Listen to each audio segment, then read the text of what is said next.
So Leo is going to make pasta for us today.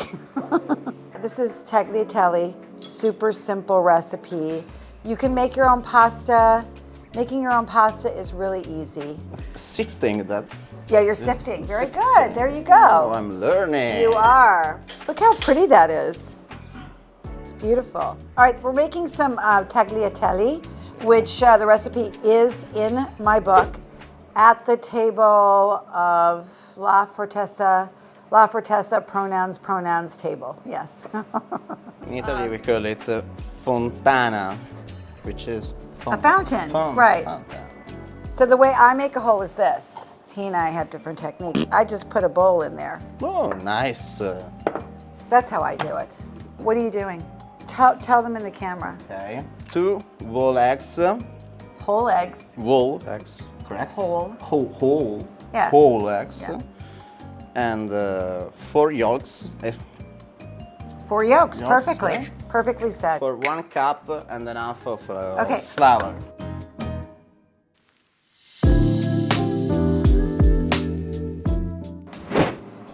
Wow, oh my gosh, it's getting away from you. Holy cow. It's super easy, it'll run all over your kitchen floor. No, just in the Don't get beginning. frustrated, just keep going. Right now it looks like a hot mess, but you'll see it'll all come together into a very beautiful shape. Make sure you have a board scraper around. How long do you do this for? About 10 minutes. 10 minutes, Yeah. about, yeah. 10 minutes. And you know, it's a good workout, girls. And it's very meditative. I find making pasta very meditative. Except if your kids are around, because then it's just a cluster, but it's fun. See how it all came together though? Isn't it amazing? It looked really scary at first, didn't it? I was even a little afraid.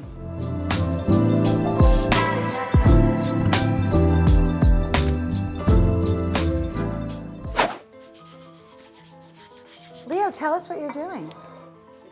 I'm rolling the pasta. I was gonna say that it's a silent ninja chef. So the pasta gets wrapped in plastic, it goes in the refrigerator to rest, or it can actually rest out. It doesn't have to go into the refrigerator. It can rest out, it needs to rest for at least 20 minutes. And then you take it out and you roll it very thin. You'll see it becomes very, very thin. And this is a workout too. So your alternative is that you can use a pasta roller. We use a pasta roller a lot. He's just doing it by hand now like he's a nonna, but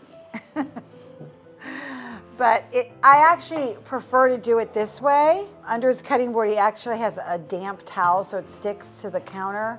It takes a lot of energy to roll it out at first, and then, you like how I'm just sitting here while he's doing it? It takes a lot of energy to do this. You know, you could just hire an Italian chef and then your life would be simpler. But if you want to try this at home, by all means do. You want to get a sheet that is about 1/8 of an inch thin so that you have nice thin pasta. It's actually satisfying, no? See, is it? May I ask you some polenta? Polenta. Is yes. it in the store? Yes. Thank you. And this is cornmeal, and but you can use semolina flour as well, just as long as it's something where it's a little bit rough. When he cuts the tagliatelle, it won't stick to the cookie sheet or to each other. They won't stick to the brothers and the sisters.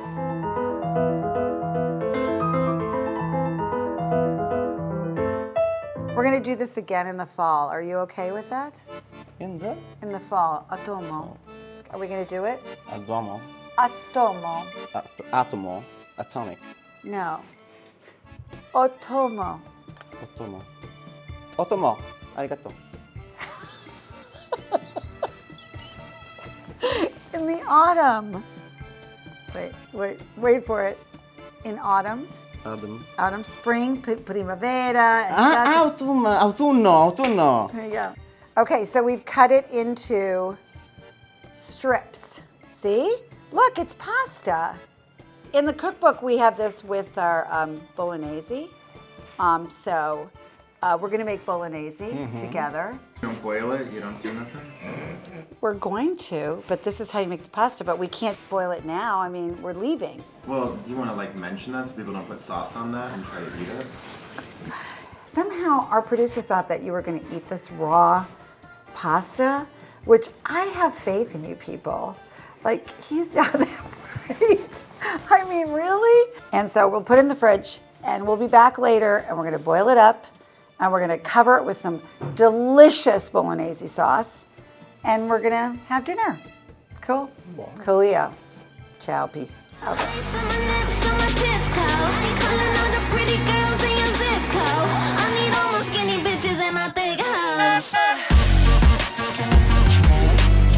We're only here to get my producer a cocktail. Yeah, I know that's really important to you.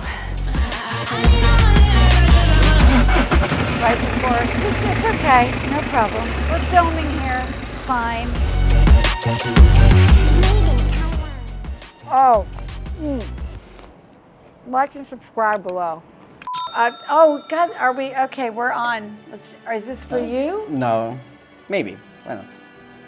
Don't drink that. Okay, we're making the La Fortezza cookbook, names down below, our Bolognese that we serve at our retreats. So I want to do a shout out to Muti. This is the only tomato I like to use. Me too. And Same for me. And same with Leo. So we stand behind Muti. We're making a mirepoix, which is a French word for an amalgamation of onions, celery, and carrots. For those of you that cook a lot, you know what it is. For those that don't, this is a great way to start lots of things like soups or sauces like this. It's sort of the start of putting together any kind of savory dish. Correct. Seriously. This guy. It actually supports, especially the flavor of meat. Although I do use it in my vegetable soups. I mean, it just has this very nice flavor profile. Okay, so this is what it looks like, the combination of it. So we're gonna follow Leo, and you're gonna see what happens to the mirepoix.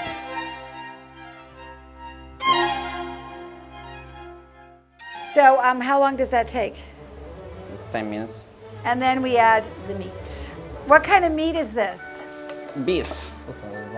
I didn't, you can, yeah, put the wine in. See? Do it. Okay. No, it's in your If recipe. it's not in the recipe, they'll see you do Okay. it and they'll try it. I mean, screw the recipe, let's do it. You didn't even do my recipe. You didn't even do the meat the way I do the meat. So why, now we're deviating, now it's okay, you know, that's not bad. You didn't do it the way I do it, but it smells good, go, bye. What does the wine do to the flavor? Richness? Richness. Okay. Correct. Okay, It so it's, depends if you use a vino barricato, you have a wood flavor. okay. From So red wine with red meat is a good combination. I use it with my brisket, I put red wine, but I'm from Atlanta and we use Coca-Cola in our brisket too. We put Coca-Cola on our meat in Atlanta. I do smell the alcohol. Evaporato, See? aggiungiamo il pomodoro. Okay. So when you smell the alcohol, apparently that's when you put the tomatoes in. I am learning so much today. So what about any, is there any oregano, any, you know, I'm just fly by night. Like sometimes I feel like oregano, I throw that in there. This might not fly with them because it's classic Bolognese and they don't use really any basil or anything. No. In Florence, we used to put inside some rosemary. Oh, a little rosemary. Okay, okay. Yeah. And what about oregano? No. American Italians love oregano. On pizza. On pizza, very specific. God forbid you put a little bit. So here's the deal. No oregano in that. Tomorrow night we're gonna make pizza with this, but then you can put oregano on because it's a pizza. Color me the logic there. So how long will this cook for? How long do we have it cooking for in the recipe? 20 minutes. Who the hell knows? Cook it till it's done. That's what I always say.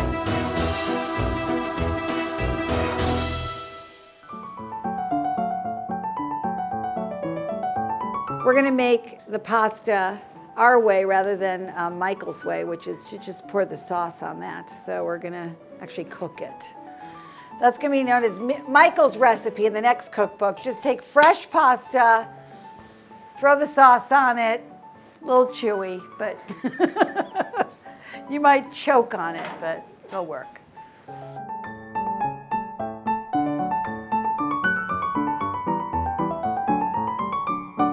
How long does the pasta take, the fresh pasta? 2 or 3 minutes. 2 or 3 minutes, that's it. It depends about. See, Michael, you can spare 2 or 3 minutes not to eat it raw. Tell us what you're doing, Leo. Right now. This is a big tip here, people. Pay attention. What you're doing is you're putting some of the pasta water in. Why are you doing that, Leo? For eating it. So heat up your bowl, people, because then your pasta will not hit that, stir it up, and get cold. Correct. Restaurant style here. We're not messing around. I'm a gold digger. That's correct. You're a gold digger? Yeah, look at What the that. hell does that? Oh. That's not a gold digger. A gold digger is someone that marries an old guy for his money. See. Ah, no.